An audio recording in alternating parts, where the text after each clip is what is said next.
What's up, guys? So I got a request to do a video a while ago about compression and gating and that sort of thing. So I'm going to dive straight in with compression to start with, because I think it's a really, really useful tool. There's a lot of videos out there that go into like the how and why of how compression works. So I don't think I'm going to do that. What I'm going to do is I'm going to go into like how I use it and how I think about it, and perhaps have some recommendations for you and how to use it for yourself. I do touch on threshold, attack, release, that sort of thing, and ratio. So, but in this case, we're going to look at what instruments I would use it on, what settings I would use for those instruments, and when I would absolutely not use it, and other such goodies. So without further ado, let's dive in. So we know what a compressor is. It turns down sound when it passes a certain threshold.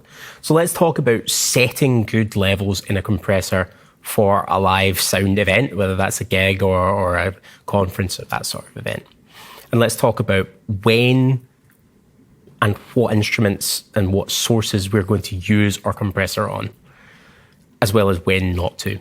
And we'll also cover the basic settings here, which is threshold, ratio, attack, and release.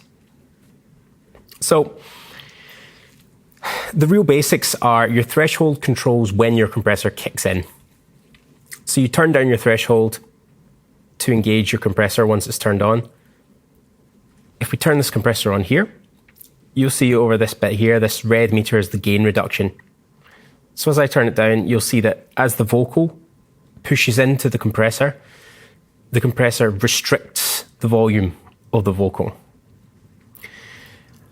Now, the other controls here, the ratio tells it how much it's going to turn down that vocal when that vocal passes the threshold. The attack tells us how quickly it's going to turn it down, and the release tells us how quickly it's going to let it come back up to its original volume after it goes below the threshold again. Now, there's loads of videos out there explaining how thresholds and ratios and things work. So I'm not going to really get into the how a compressor works and what all the settings are, but I am going to talk about workflows, when to use it and how to think about it. I think that although it's good to acknowledge that compressors deal with dynamic range, they turn down the louder bits of a song, a really important aspect of compression is it's a tonal change, okay? So when you compress something, yeah, you might compress a vocal live to make sure that the vocalist isn't too quiet at the quiet bits or too loud at the loud bits, but it also creates a certain sound that people come to expect from a vocal. It makes your vocal sound like the vocal that you want to hear quite often. But at the same time, if you smash it, if you really dig into that compression, you get all this gain reduction, it's going to sound lifeless and all the power is going to be taken out of it. So I like to think of compression in a couple of ways here. I like to think of sort of fast compression and slow compression. And my fast compression is to kind of catch peaks, and my slow compression is to kind of even out a sound. So I might use my fast compression on a vocal, and I might use my slow compression on a bass, for example. For me, a fast compressor is between 10 milliseconds and 1 millisecond.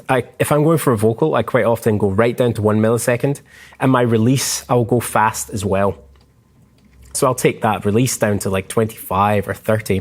And you can see here in this red, when the vocal triggers, when it goes into the compression, it attacks, the compression comes on very quickly and releases very quickly. And it creates a far more pleasing sound, I find, for a vocal.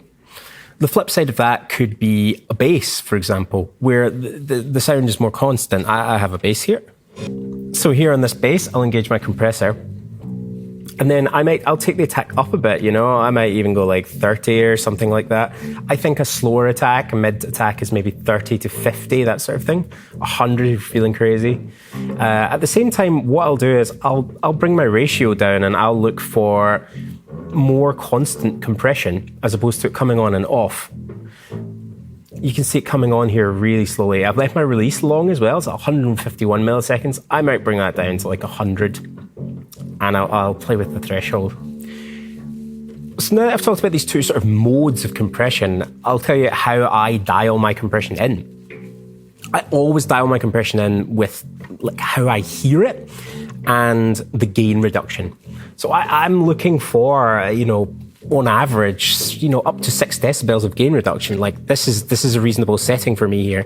If there are loud notes here, I can see it go really, really up to like 10 or 12, which is quite different, I suppose, from a studio environment where you might be even more conservative with your compression and sort of do compression in layers. So on my bass here, which I've got playing, I've got my compression in and it's just most of the time it's on. It's still resetting back to 0, but it is going up and tickling past that 6 mark. So I can bring the threshold even lower if I want to. And then on my vocal, as I said, I've got this fast compression, so I can bring that vocal up. And I just dial it in until I start getting... It's quite hard to hear it if you don't have an experienced ear, but I hear the compression coming on and off quickly. And obviously this is very extreme right now, I wouldn't go that far. But on my quicker compressors, I tend to let it go a bit higher, a bit harder, up to 10 decibels of gain reduction, because it's almost instantaneous. But really, it's tone I'm looking for. So what am I going to use it on?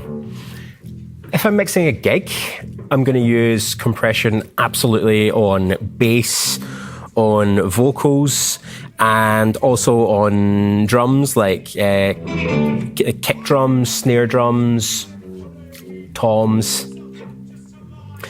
What will I not use compression on? I don't tend to use compression on guitars in live bands because guitarists tend to be very sensitive to their own tone, and often they'll dial compression in themselves if that's something they're interested in.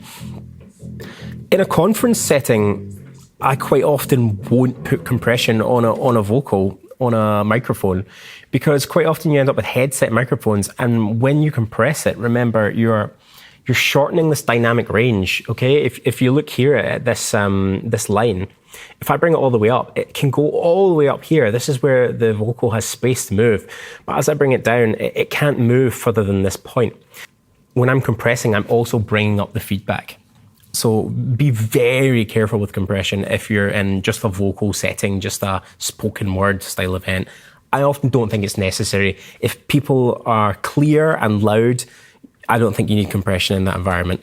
Of course, that's my opinion. Another thing we need to talk about is the ratio. When I'm compressing harder and faster, like on this vocal, what I'll do is I'll turn the ratio up because I want to get in there. I want to get in there and do my gain reduction on the high bits and get out without damaging other things, without giving feedback too much time to come up in the mix, and without compromising any tone. So heavy compression, fast, and then on the bass, on my slower compression, I'll leave a lower ratio, like 2.5 to 1 is my idea of a low ratio. Anything between 1.5 to 2.5 I think is low. Getting a bit high at 4, and then getting into sort of limiter territory about 10 to 1. To wrap this all off, what I'm going to do is I can give you guys presets that I've made, these sort of fast and slow compressors, and you guys can download them by heading to the link just below this video, and then you can use them as a starting point for compression on your events. So if you want to get a compressor on your vocal, go reach for that fast compressor, load it in, and then when you engage your compressor, you'll have my attack and release times and my ratios, and you just need to dial in the threshold. When I give you these presets, I'll make sure that the threshold is all the way up because you don't want to be compressing immediately as soon as you turn it on. You want to dial that compression in to your taste. It's worth talking as well about that these aren't absolutes, these fast and slow settings. You can move in shades between them, and I do. When I'm working, I will tweak the threshold, the attack, release, and the ratio to suit what it is that I'm working on, Nothing says that 30 attack is the slow setting, Maybe it goes all the way up to 100.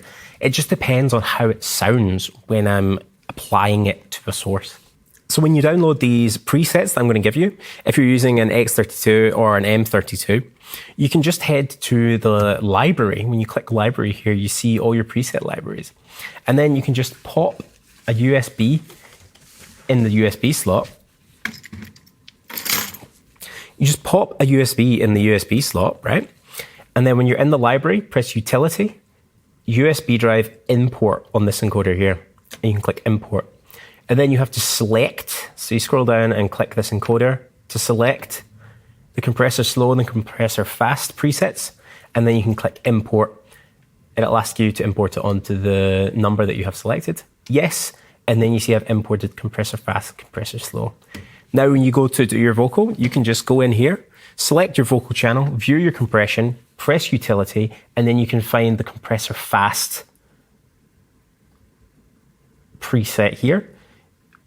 And you can just click load preset, and there you go. You've got the settings that I just set up there, and you just need to dial in this threshold and turn your compressor on. So I hope that you found that helpful, as always. So I'll leave the link for those templates that you're getting for free down below. Of course, you still need to learn how to use compression, but this is going to give you some baseline settings to use in a couple of different circumstances. And you can maybe just start by reducing the threshold until you see the gain reduction that you're looking for, and then trying to hear that and hear the difference between the fast and the slow compressors. If you have any other questions about it, then leave me a comment underneath this video. Please let me know if you've got some different compressor settings that you tend to use, or if you just totally disagree with me and you think I should be using compressors when I'm working on conferences and so on and so forth. But I'll hear from you, and I'll be back soon with another one. See you later.